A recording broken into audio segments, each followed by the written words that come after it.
খিচুড়ি প্রেমী মানুষদের খিচুড়ি খাওয়ার জন্য কোনো নির্দিষ্ট সময় লাগে না। শীত, গ্রীষ্ম, বর্ষা কিংবা সকাল, দুপুর, রাত, যদি চোখের সামনে এরম এক থালা খিচুড়ি পাই, চেটে পুটে সাফ করে দিই। তো সেরকমই আজ দুপুরে মেনুতে মা বানিয়েছিল এরকম গরম গরম খিচুড়ি, আর বানিয়েছিল খিচুড়ি খাওয়ার জন্য এই যে বাঁধাকপি, আলু আর মটরশুঁটি দিয়ে তরকারি, শিম ভাজা, বেগুন ভাজা আর ডিম ভাজা। তো আমি না এই সব পদগুলো দিয়ে একটু একটু করে খেয়ে দেখলাম। প্রথমে শিম ভাজা দিয়ে খেলাম, তারপরে ডিম ভাজা দিয়ে খেলাম, তারপরে বেগুন ভাজা দিয়ে খেলাম, তারপর বাঁধাকপি দিয়ে খেলাম।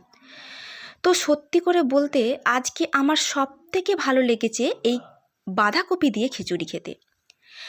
আমার ব্যক্তিগত দিক থেকে বলতে গেলে আমার না খিচুড়ি খেতে সবথেকে ভালো লাগে বেগুনি দিয়ে, গরম গরম বেগুনি আর মাছের টক।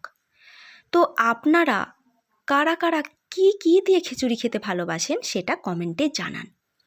আর আমার ভিডিও যদি আপনাদের ভালো লেগে থাকে তাহলে চ্যানেলটিকে সাবস্ক্রাইব করে দিয়ে আমার পাশে থাকুন, যাতে আমি আমার চ্যানেলটিকে আরও অনেক দূর এগিয়ে নিয়ে যেতে পারি। ভালো থাকুন, সুস্থ থাকুন, টাটা।